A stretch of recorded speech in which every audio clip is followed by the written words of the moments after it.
Hi, I'm Clary, and this is the story of how my family disowned me, then asked me back, not to make peace, but to complete a photo. At Thanksgiving dinner, everyone had a monogrammed napkin and a padded seat. I got a folding chair from the garage, but what hurt more than that chair was realizing I was never meant to sit with them, just to stand in frame. Before we go any further, tell me, have you ever felt like a background prop in your own family story? If yes, comment number 1. If no, comment number 0. This is a quiet storm you'll want to see unfold. 10 years after being disowned, I received a voicemail from my mother inviting me home for Thanksgiving, as if nothing ever happened. She used to say, "If you walk out that door, don't come back." I'd walked out anyway, with a backpack that didn't even have a working zipper and a sketch pad held together with rubber bands. Now, standing outside a diner halfway between Pittsburgh and Lancaster, my coat zipped up to my chin, I found myself wondering if the door would even open again. I tipped the older waitress double, maybe because she reminded me of the one who'd once slipped me a free coffee when I was 19 and broke, and got back in the car. By the time I hit the edge of town, the sky was dull and bruised, the kind of gray that never quite became rain. Lancaster looked the same. Leaves piled up around mailboxes. Window displays were half committed between Halloween and Christmas. A carved pumpkin sagged on the Hallowell porch, its face caved in, mold creeping along its eyes. I didn't expect anyone to see me, but of course they did. Mrs. Lenton, who used to run the corner store, waved from her driveway like I'd just come back from college. "Look at you!" she called. "Haven't seen you since. Well, it's been a while." "Sure has," I said, managing a smile before heading up the walk. The house hadn't changed either. The same crack in the front step. The same wind chimes that never matched in tone. I stood for a long moment before knocking, but the door opened first. Diane stood there, in a cranberry-colored sweater and pressed slacks, holding a hand towel like she'd just stepped out of a commercial. "There you are," she said, as if I'd run out for milk. "Come in, it's cold." The warmth was artificial, the kind that sits on the surface but never sinks in. The hallway smelled like cinnamon and something lemony, probably the same floor cleaner she'd used since I was a kid. On the wall, photos lined every inch. Lydia in graduation robes, Lydia at the beach, Lydia with some politician I didn't recognize. I looked once, twice. No sign of me, not even the baby pictures. Howard came in from the living room, wearing a wool cardigan and that familiar distracted expression, like he'd been halfway through a newspaper article. "Made good time," he said. "Traffic okay?" "Light," I replied. He nodded and wandered back into the den like he'd just checked the thermostat. I handed Diane my coat. She gave me a chipped mug of tea, lukewarm, mismatched from the pristine porcelain set laid out on the dining room hutch. The last time I'd seen that mug, it had a hairline crack. I wondered if they'd saved it just for me. Lydia arrived with the kind of presence that made everything else feel like background. Her scarf was wrapped just so, her boots spotless despite the sidewalk grime. "Clary!" she squealed. "I'm so glad you came." I let her hug me. Her perfume smells expensive, clean, planned. She launched into updates without pausing for breath. Her job, her movie, her favorite new cafe, and didn't ask a single thing about me. I stood near the fireplace while Diane fussed with her phone. "We're doing the photo in front of the window," Diane said, flipping to an image on Pinterest. "See? Everyone coordinated. Lydia picked out sweaters." "I didn't bring anything for a photo," I said quietly. "That's okay," Lydia chimed in. "We've got a spare. You'll just wear something neutral." I blinked. Is this why I was invited? Diane smiled. But it didn't reach her eyes. Don't be silly. Lydia just wanted the whole family in the shot. We thought it'd be nice. There was that word again. Nice. The way you describe wallpaper. The way you excuse things that don't feel right but look fine from the outside. She gestured toward the fireplace. Could you sit for a lighting test? I sat slowly. The cushions sagged slightly on one side. I looked around. The polished floor, the pumpkin centerpiece, the monogrammed napkin rings. The room had been arranged within an inch of its life. It was all very clean, very curated. Lydia stood in front of the bay window, fluffing her curls in the reflection. My parents stood behind the camera, talking about exposure and angles, like this was some professional shoot. And just like that, I remembered. I hadn't been called back home. I'd been arranged. At the Thanksgiving table, everyone had a cushioned seat and monogrammed napkin. Mine was a folding chair from the garage. It wobbled slightly on the hardwood, one leg shorter than the others, and let out a low creak every time I leaned forward to pass a dish. Diane had layered a thin throw pillow over the seat, like a napkin could fix an oversight. In front of me sat a chipped plate. Not vintage, just old. Everyone else had matching china rimmed with gold, pulled from the hutch reserved for company. The centerpiece was, admittedly, beautiful. Twisted vines and dried corn husks, surrounded by cinnamon sticks and mini pumpkins. The whole room smelled like cloves, butter, and roasted garlic. The table was filled with noise and motion, cutlery clinking, ants passing stuffing, someone asking if the green beans had almonds this year. 10 years ago, I sat alone on the porch with a paper plate while Lydia blew out candles inside. Back then, I told myself it was because I didn't like cake. Now I understand. Sometimes distance isn't chosen. It's enforced with a smile. Howard sat at one end of the table, carving turkey with surgical precision. Diane was at the other, directing traffic like a conductor. Lydia, of course, was dead center, framed perfectly between the two candle holders. "And this," Diane said suddenly, patting my shoulder like I was an exhibit, "is Clary, our artistic one." The room hummed with polite smiles. My cousin Evan tilted his head. "Oh, yeah. Didn't you used to make those recycled bottle wind chimes?" I blinked. "That was high school." Aunt Jolene jumped in. "And I remember you sold earrings online. Are you still doing... What was it, Etsy?"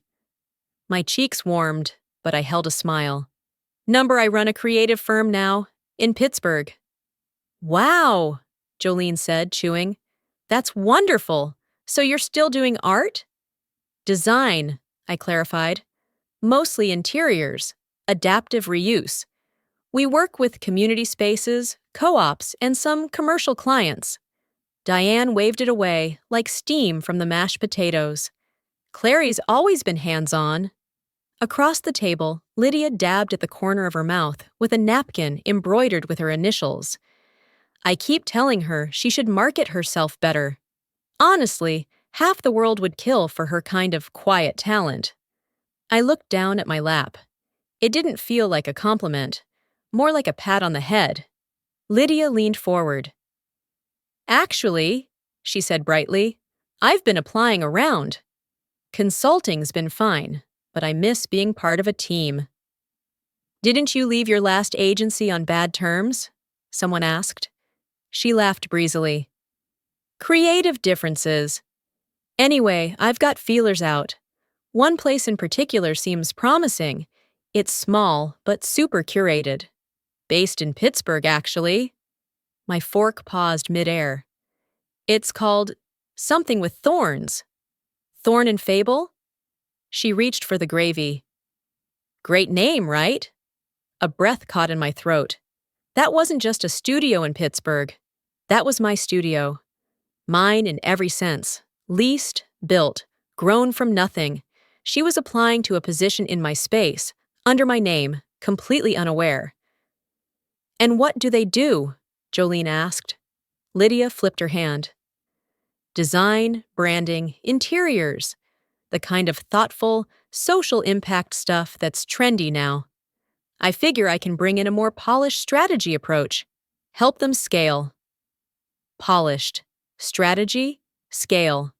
I chewed slowly, not because I was hungry, but because it gave me time not to react. Diane nodded approvingly. "That's the spirit, honey. You're always so adaptable." No one asked me what I thought. Not one person connected the dots. I stared at my barely touched pumpkin pie, the one I had baked myself and brought, just in case there was none. It sat in the corner of the sideboard, uncut, overshadowed by the store-bought pecan and whatever fancy thing Lydia had brought from her latest Whole Foods discovery. Howard asked if anyone wanted more cranberry sauce. I shook my head and reached for the water. I nearly dropped my fork. Lydia hadn't changed. But I had. And she was walking straight into my world. What would you feel if you were me at this moment? When your family only remembers you when you're useful, not when you just wanted to belong. If you've ever felt invisible in a room full of people who share your last name, leave a comment number 9 below. Now let's continue with the next part of the story. When Lydia arrived at the studio, she smiled at the receptionist, never realizing the founder was watching from behind the glass wall. She moved like someone used to being welcomed, heels quiet but deliberate, coat swinging just enough to catch the morning light. The glass door eased shut behind her, and I watched her pause just long enough to scan the space. Her gaze swept over the plant wall, the handmade bookshelf lined with ceramics from local artists, and the reception sign in wooden lettering, "Built by hand, grown with grace." She didn't blink, just smiled and approached the front desk like she'd done it 100 times. Devin looked up from his screen, holding his chipped ceramic mug. I could see the slogan printed in bold, "Local business, big dreams." He recognized her instantly. His eyes flicked toward the divider I stood behind, as if to say, "You seeing this?" "Hi, Lydia Hallowell," she said, extending her hand. "Nice to meet you. I'm Devin." He shook her hand warmly. "Thanks for coming in. You found us okay?" "Oh, yes. I was early, actually. Had a latte from that little place on the corner. Hollow bean? Really charming." Her voice was bright, practiced, casual. Devin smiled. "Yeah, they roast their own beans. Let's head to the conference space." I followed at a distance, staying out of sight. From the workshop mezzanine, I had a clear line of vision to the interview room. Glass walls, reclaimed wood table, one fern that refused to stay upright, no matter how often we rotated it. Every detail was something I'd touched, chosen, or fought to afford. I watched her sit in the woven chair, cross her legs, and place her leather folio gently on the table. She didn't look nervous, just ready. Devin opened her resume, nodded along, and asked the standard questions.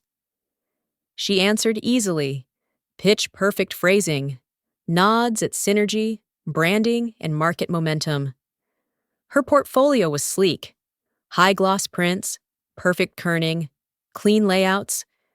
She'd worked on polished campaigns, yes, but all surfaces. "Tell me about a time you had to lead a design for a space you didn't understand," Devin asked. She paused. "Well, most of my work has been digital, so not exactly spatial design. But I'm adaptable. I like to learn from people who've done it before. Ideally, someone who didn't just stumble into success." I felt something in my chest tighten. It was almost funny. Years ago, after I launched my first community renovation with zero budget and volunteers who brought their own hammers, Lydia had laughed and said, "Craftspeople don't run businesses. They run stalls." And now here she was, resume in hand, interviewing in one of those so-called stalls. Devin didn't flinch. Interesting, he said evenly. Here we put a lot of weight on intention. Every design choice answers to someone who will actually use the space. We ask clients to bring in objects from home, something tactile, emotional. We build around that. Lydia blinked, her smile faltering just a little. That's a beautiful concept. He closed her portfolio. Thanks, Lydia. I think we've got what we need. She stood quickly, smoothing her coat. Of course. Thank you for your time. As she turned toward the door, I stepped into the hallway. Devin, I called softly, I'll finish up. Lydia turned at the sound of my voice. Her shoulders stiffened as she processed my face, hair tied up, sleeves rolled, clipboard in hand. I let her look. Let her see everything she hadn't noticed for years. I'm Clarabelle Hallowell, I said, stepping forward, voice steady. I built this place. And Lydia, her jaw half open, could only whisper, You? Lydia didn't storm out or throw a tantrum. She just sat across from me in the corner booth, eyes wide, like she was seeing me for the first time. The cafe was warm in that late autumn kind of way, not just from the radiator hissing in the corner, but from the smell of cinnamon and baked apples wafting through the room. The gingham curtains were drawn halfway, catching the sun in stripes. I'd come here so often, they didn't even wait for me to order anymore. Just brought out the usual. June, the head waitress, set 2 glasses of water on the table without being asked. Coffee, Clary? She asked, already pouring. Thanks, I nodded. She gave Lydia a polite smile. Something for you, hun? Just tea, please, Lydia murmured, folding her hands in her lap like she wasn't sure what to do with them. June left us, and for a moment the only sound between us was the faint clink of my spoon against the cup. Lydia's eyes scanned the room like it might offer her some kind of cue for how to behave, like she'd stepped onto a stage without knowing her lines. I wasn't expecting you, I said. Not here. I wasn't expecting any of this, she replied, her voice smaller than I remembered. I leaned back, letting the warmth of the cup settle between my palms. Last time we shared a table, you were the guest of honor. I was backing up the silverware. Lydia looked up, startled. Clary, I didn't mean to. I know, I cut in gently. You didn't have to. The message was clear enough. Her shoulders dropped an inch. I didn't think it was still affecting you. It stopped affecting me a long time ago, I said, but it doesn't mean I forgot. She glanced at the coffee in my hand, then at the chipped formica beneath her fingers. You've really built something. That space, the team, the design. It's all you? I nodded once. Every inch. Why didn't you ever say anything? To the family? Because I didn't need applause, I said. I needed peace. The words landed with weight. She didn't try to fill the silence that followed. Instead, she traced a circle on the condensation of her glass and asked, So, the scholarship? I knew you were smart enough to get in, I said. Just not sure they'd give you a fair chance without help. So I helped. She blinked rapidly. I never knew. I thought it was random, some donor with extra money. I never wanted credit. But why? She whispered. I stared at the honey jar sitting between us. Because you were always told you could be something. I just wanted to make sure you could. She swallowed hard, and when June came back with her tea and slid a small apple tart next to my coffee, Lydia barely noticed. This one's for the road, June winked at me. Don't forget it like last time. Thanks, June, I said. Lydia watched the exchange. Everyone here knows you. They've watched me grow, I said. Not all roots stay buried. She smiled faintly. You know, I never stopped thinking of you as the quiet one, the girl in the corner, sketching while everyone else danced. I still sketch, I said, but I don't stay in corners anymore. She nodded, blinking back something that wanted to become tears. All this time, I thought you hated me. I looked at her across the chipped formica table and said, I never hated you, Lydia. I just stopped waiting to be seen. Have you ever given someone all your quiet strength, and they never even noticed until years later? If you've ever stopped waiting to be seen and chose to build your own peace instead, drop a number 9 in the comments. Let's keep going. I was reorganizing storage shelves when I found it. An old tin marked Hope Yellow, and beneath it, a letter with my name in Mrs. Jeanette's handwriting. It was one of those evenings where you stay late, not because there's too much work, but because silence feels more manageable when it's surrounded by familiar things. Outside, snow had just started to fall, thin flakes that danced in the glow of the lamplight outside the studio windows. Inside, the air smelled like cedar and old dust, with a faint echo of turpentine from an old spill that never fully faded. I had on my studio sweater, the one with frayed sleeves and paint on the collar. Devin had gone home an hour ago, and the jazz station was humming softly from the Bluetooth speaker on the shelf. Ella Fitzgerald, if I wasn't mistaken. The storage room was always a bit of a time capsule. Each shelf held leftovers of 100 past projects, tiles that didn't quite match, curtain rods with one missing bracket, and paint cans stacked in uneven towers. I had meant to just do a quick sweep, but then I saw the tin.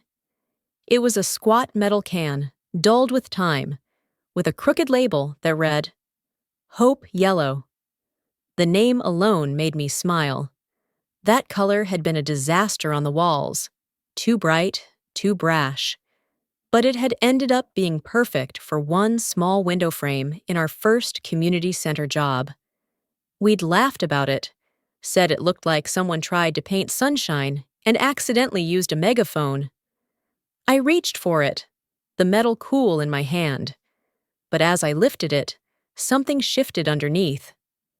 There, almost hidden in the dust, was a sealed envelope, yellowed slightly at the edges. My name, Clary, written in a script I hadn't seen in years. My knees bent without thinking, and I sat cross-legged right there on the cold concrete floor. I peeled the tape gently and slid out a folded piece of lined yellow paper, wrapped around something firm. Inside was a voided check, $500, dated nearly 10 years ago. The name at the bottom, Jeanette W. Morgan. Memo line, seed money, smile. It was the check she'd insisted I take the day I told her I wanted to rent a shared space and go legitimate. I cried when she handed it over. She just waved her hand and said, "Spend it like it matters." Apparently, she'd kept a copy. "For memory's sake," she'd written on the corner in pencil. Then the letter. "Clary, you patched my roof. You fixed the porch swing when the handyman wouldn't call me back. You sat with me on the stoop after my sister passed, and you didn't say anything foolish. You listened. You made my days warmer, and you never asked for anything in return." The words blurred for a second, and I blinked hard, letting them settle before continuing. I've never invested in a business before, but I wasn't investing in wood, or paint, or signs. I was investing in you. There was a receipt tucked in the fold, dated from Ace Hardware. $6.40 for a box of wood screws and a leveler. My first week freelancing, I'd done a half-broken bookshelf repair in her den, and she insisted on reimbursing me. I told her not to worry. She still kept the receipt. Her letter continued, ink curving with her careful rhythm. "You have a way of making space feel like it's always belonged to someone. That's no small gift. But promise me one thing, sugar. When you finally build your own table, don't forget to leave one chair open. Someone might need a seat. The heater clicked on, warm air rushing through the vent above me. I stared down at her handwriting, running my thumb along the folds in the page. The ink had bled slightly from age, or maybe tears. I couldn't tell whose. I stood slowly, tucking the check back into the envelope and pressing the letter flat against my chest. Later that night, I took down one of the smaller frames from our rotating community wall, the one where we usually featured volunteer moments or finished projects. I slipped her letter inside, centered the check just below it, and then, beside the reading nook, where we usually displayed pieces from guest artists, I placed a single wooden chair. It wasn't labeled, it wasn't fancy. It was made from leftover pine, sealed by hand, with a small cushion tied in faded blue string. Just one chair. Left open. When I stepped back and looked at it, something inside me shifted. Not grief, not longing, just recognition. This wasn't for her anymore. It was for someone else, someday, who needed to know they were already welcome. And somehow, I knew Lydia would notice it first. Lydia showed up early on her first day. Hair pulled back, jeans instead of slacks, and no trace of the sister who once rolled her eyes at handmade furniture. I noticed the shift before she even said a word. She entered the studio quietly, no grand entrance, no heels echoing down the concrete floors.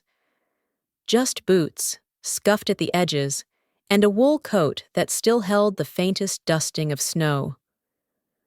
Her hands were tucked into her pockets, and when she saw me flipping the open sign on the door using Grandpa's old coin, she smiled. Not the rehearsed kind, but something small, real. "Morning," she said. "Morning," I replied, flipping the sign gently. The coin slipped into my palm, warm from where it had pressed against the glass. Devin was already by the back workbench, fiddling with a new lighting fixture. When Lydia passed by, he offered a nod. Not warm, but not cold either. Just cautious, like a neighbor testing the snow beneath his boots before stepping out. Orientation was simple. We didn't do clipboards and policy binders. Instead, I showed her where we kept the reclaimed wood, the paints, the drawer of mismatched screws we'd sorted by color because we were too tired one night to do it by size. She asked questions, not to impress, but because she didn't know. That alone told me something had shifted. "How do you know when a finish is ready for sealing?" she asked, tracing a finger over a tabletop we'd built from 3 different types of oak. "Touch," I said, "and patience." She nodded slowly, like she was still learning both. Devin passed by with his mug and murmured, "She's different." I didn't say anything, but I felt it too. Mid-morning, my phone buzzed on the shelf. Diane. Her name lit up the screen like a fire I had no interest in warming myself near. I watched it ring. Then I flipped it over and slid it beneath a stack of sandpaper samples. The day unfolded gently. No drama, no speeches. Just the scent of coffee, the rhythmic buzz of the hand sander, Billie Holiday playing softly through the studio speaker. "I'll Be Seeing You," a favorite of Mrs. Jeanette's. I hummed along. At lunch, Lydia sat across from me at the small kitchenette table we'd built out of plywood scraps and resin. She pulled a folded piece of paper from her bag and held it out. "I kept this," she said. "You drew it when we were little." I took it slowly. A faded sketch, yellowed at the corners. 2 girls on a porch swing, one tall and serious, one messy-haired and beaming. In my old handwriting, scribbled in the corner, "One day I'll build this for real." I ran a thumb over the pencil lines. "I remember." You gave it to me after I broke my arm, she said quietly. Said we'd always have a place to sit. I looked at her, not for answers, just to see her. And for once, I didn't see the sister who used to laugh at my toolbox. I saw the girl who used to sneak into my room when she was scared of thunderstorms. I stood and walked to my desk. Next to the framed letter from Mrs. Jeanette, I pinned the sketch to the wall, straightened it, smoothed the edge. Then let's build something better, I said.